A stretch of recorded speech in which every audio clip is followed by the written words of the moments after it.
In this video, I'm going to be talking about validating and logging in a returning user using an API call and then using that response to populate the current user data in the Redux Store.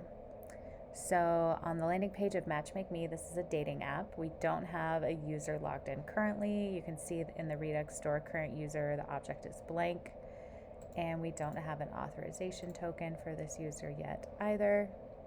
So upon logging in,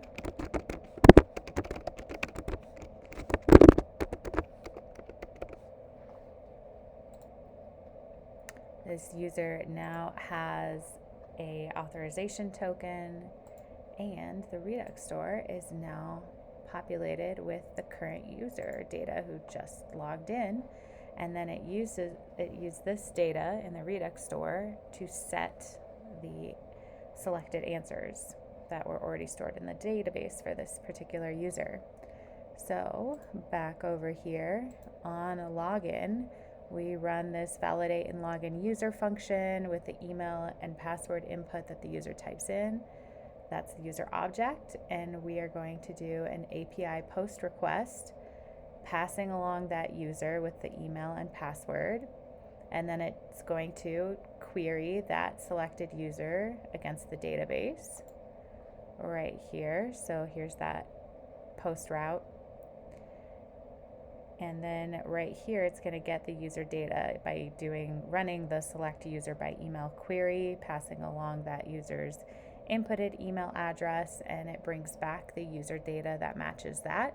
And then it's going to pass along the JSON web token, the signed JSON web token, as the access token. And that's the response it's going to pass back over here. And then using that response, again, we're setting it as the authorization token. That user is going to be that decoded authorization token. And then right here, we are going to set the Redux Store and update that current user with the payload of user, which is that decoded authorization token, which includes all of that user's data that was returned from the API call. So that is what is populating the page over here. In another video, I'm going to talk about how I got this, the Redux Store to update based on changes in answers. So it's now saying that this selected answer just changed. And there it changed again, and we're updating the Redux Store each time we do that. So that'll be in an upcoming video.